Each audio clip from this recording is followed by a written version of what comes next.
Your PC is made up of about a dozen different parts. Every single one has a job. Some are obvious, some sound completely made up. And if you've ever stared at a parts list wondering what half of it even does, you're not alone. By the end of this video, you'll know what every component does, which specs actually matter, and where most people waste their money. Let's break it all down. CPU. This is the one part everyone's heard of but few people truly understand. The CPU is a small square chip that sits in a socket on your motherboard. You almost never see it because there's a cooler planted right on top. But don't let the size fool you. This is the brain of your entire computer. Every instruction your PC follows starts right here. It runs your operating system, it handles calculations, it tells every other part what to do and when. Think of it as the head chef in a kitchen. Everything else is just ingredients and tools. The two specs that matter most are core count and clock speed. More cores means more tasks handled at once. Higher clock speed means each core works faster. A solid gaming CPU right now has 6 to 8 cores running around 4 to 5 GHz. For gaming, 6 cores is the sweet spot. For video editing or streaming, aim for 8 or more. Going beyond 16 cores for gaming is like hiring 16 chefs to make one sandwich. And here's the myth that won't die. More cores doesn't automatically mean better performance. Most games still lean hard on single-core speed. GPU. This is the component everyone obsesses over. The GPU is a big chunky card that slots into your motherboard vertically. It usually takes up 2 or 3 expansion slots and has its own fans. Its entire job is handling everything you see on screen. Every frame in every game gets rendered here. If the CPU is the chef, the GPU is the entire kitchen staff cranking out plates at ridiculous speed. The key specs are VRAM, clock speed, and shader processor count. VRAM is the GPU's own dedicated memory for textures and frame data. For 180p gaming, 8 GB is solid. For 4K, you want 12 GB or more. Clock speed matters, but architecture matters more. A newer card at lower clocks can crush an older one running hotter and faster. For pure gaming, the GPU is where most of your budget should go, roughly 30 to 40% of your total build cost. The biggest mistake people make is buying way more GPU than their monitor can handle. A 4K powerhouse is completely wasted on a 1080p 60Hz display. Motherboard. People overthink this one constantly. The motherboard is the big flat circuit board that everything plugs into. It's the foundation of your entire build. Every component connects through it. Think of it as the nervous system.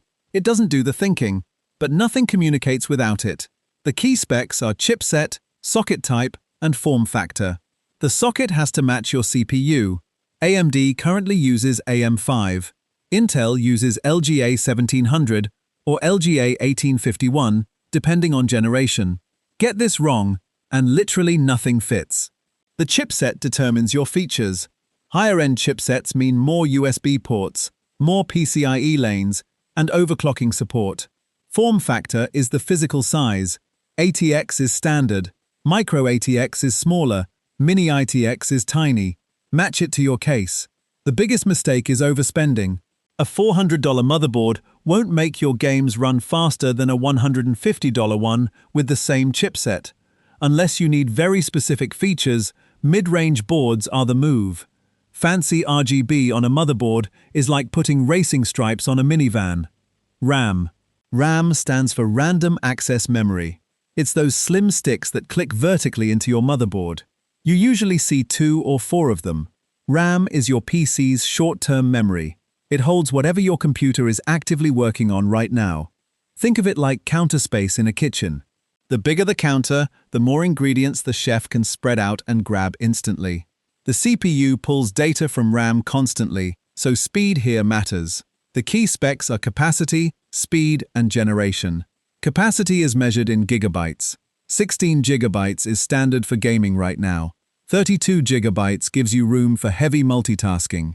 Speed is measured in megahertz, and faster RAM genuinely helps on AMD systems. But here's the thing. RAM speed only matters if your CPU can actually use it. For most people, 16 gigabytes of DDR5 5600 handles everything. Going to 64 gigabytes for gaming is like building a 10-lane highway for a bicycle. The common myth is that more RAM makes your PC faster. It doesn't. It just means your PC can juggle more tasks without choking.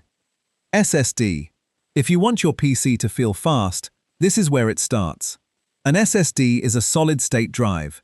It's where your operating system, games, and files all live. There are two main types. SATA SSDs look like slim rectangular boxes. NVMe SSDs are tiny sticks that plug directly into the motherboard. An SSD is like a filing cabinet where everything teleports to your hand the moment you need it. The big specs are read and write speed, plus capacity. SATA SSDs top out around 550 megabytes per second. NVMe drives hit 5,000 to 7,000 or even higher. For capacity, 1 terabyte is the minimum you should consider. Games are enormous now. A single title can eat 100 gigabytes and not even flinch. For gaming and daily use, a basic NVMe drive is more than enough. You won't feel the difference between a $70 NVMe and a $200 one during normal use. The myth is that the fastest SSD makes everything snappier. For game loading and boot times, yes. For browsing and writing documents, any SSD feels identical. HDD. The hard disk drive is the old-school option. It's a chunky metal box with spinning magnetic platters inside. You can literally hear it working. That faint clicking is the read head skating across the disk. HDDs are like that dusty filing cabinet in the basement. It holds a mountain of stuff but takes forever to find anything. They're dramatically slower than SSDs. Read speeds usually land around 80 to 160 megabytes per second, but they still win in one category: price per gigabyte. You can grab a 2 TB HDD for around $50. That same money gets you maybe 500 gigabytes of SSD space. Use them for bulk storage. Think old photos, movies, and game backups you rarely touch. The critical mistake is using an HDD as your boot drive today. If your operating system is still running off a spinning disk, you're living in the past. Your PC will feel sluggish, no matter what else you've upgraded. If you're still booting off a hard drive, tell me why in the comments. PSU. The power supply unit sits at the bottom or top of your case. It's the box with a fan and a chunky power cable running out the back. Its job is straightforward. It converts wall power into clean, stable electricity your parts can use. Think of it as the heart of your PC. If it stops pumping, everything dies. The key spec is wattage. A typical gaming build needs 650 to 850 watts. The other thing to check is the 80+ efficiency rating. Bronze is perfectly fine. Gold is better for long-term savings. Platinum is overkill for most builders.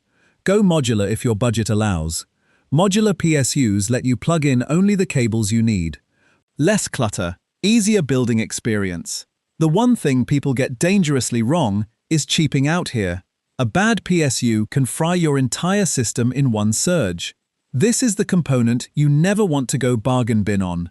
A $30 PSU powering a $1,500 build is like putting bicycle tires on a sports car. CPU cooler. Your CPU generates serious heat under load. That's where the cooler comes in. It sits directly on top of the processor and pulls that heat away. There are two main types. Air coolers use a metal heatsink and fans. Liquid coolers pump fluid through tubes to a radiator. Without a cooler, your CPU would thermal throttle and shut itself down within seconds. It's basically a fire extinguisher that never takes a break. The specs that matter are TDP rating and fan size. TDP tells you how much heat the cooler can handle. Match it to your CPU's rated output, or go higher for headroom.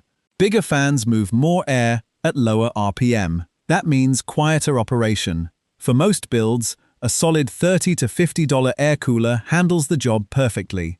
Liquid cooling looks incredible and manages extreme heat loads, but it costs more and adds complexity.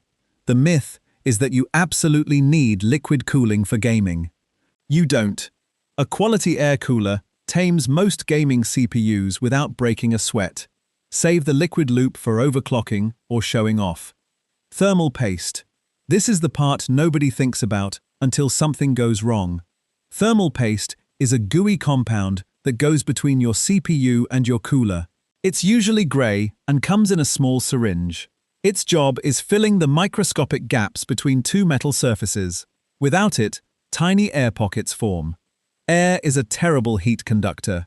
The paste ensures heat transfers efficiently from processor to cooler. Think of it like the oil between two engine parts. A thin, even layer keeps things running smooth. Too much creates a mess. Too little leaves hot spots. Most coolers ship with paste pre-applied on the contact plate. If yours doesn't, a pea-sized dot in the center works great. You don't need the premium stuff. The difference between a $5 tube and a $15 tube is maybe 2 to 3 degrees. The myth is that applying thermal paste is some kind of sacred art. It's not. Pea in the middle, press down the cooler. You're done. Case. The case is the big box everything lives inside. It's the thing people see first and judge your entire build by. Cases come in several sizes. Full towers are massive. Mid towers are standard. Mini ITX builds are compact and honestly kind of adorable. The case protects your components from dust, pets, and tragic beverage accidents. It also directs airflow to keep everything cool. Think of it as the house your parts live in. Bad layout means bad airflow. Bad airflow means hot, unhappy components. The specs that matter are form factor support, airflow design, and front panel connectivity. Make sure your motherboard and GPU physically fit inside. Some modern GPUs are absurdly long, like trying to park a truck in your bedroom. For most people, a $70 to $100 mid-tower is perfect. Good airflow, enough room, and decent cable management options. The biggest mistake is choosing a case purely for looks. A sealed glass front case with no mesh intake is basically an oven. Your parts will cook inside it. Mesh fronts exist for a very good reason. Case fans. Case fans are those spinning circles mounted to the inside of your case. They pull cool air in and push hot air out. Simple concept. Massive impact on temperatures. Most cases come with 1 or 2 fans pre-installed. That's usually not enough for a gaming build. You want at least 2 intake fans up front and 1 exhaust in the back. Think of it like windows in a house. 1 window open does almost nothing. 2 on opposite walls create a real breeze. Fan size matters. 120 mm is standard. 140 mm moves more air with less noise. Speed is measured in RPM. Higher RPM means more airflow but louder operation. The sweet spot balances both. For most builds, a 3-pack of decent fans for $20 to $30 covers you completely. RGB fans cost more and spin exactly the same. The big mistake is ignoring fan direction. If every fan is blowing air out, nothing is coming in. You've built a vacuum cleaner, not a PC. Positive pressure with more intake than exhaust also helps keep dust out. So that's every major component inside your PC. From the CPU doing all the heavy thinking, to the thermal paste doing thankless work between two metal surfaces. Every part has a role. Some are glamorous like the GPU, some are humble like the case fan spinning quietly in the back. But skip any one of them, and the whole build falls apart. That's what makes putting a PC together so satisfying. What was the last component you upgraded in your build? Drop it in the comments. If this video helped you understand your PC even a little better, a like genuinely helps the channel grow. Next up, I'm covering every AMD GPU ever made. And trust me, that story is wilder than you'd expect. Click the video on screen right now.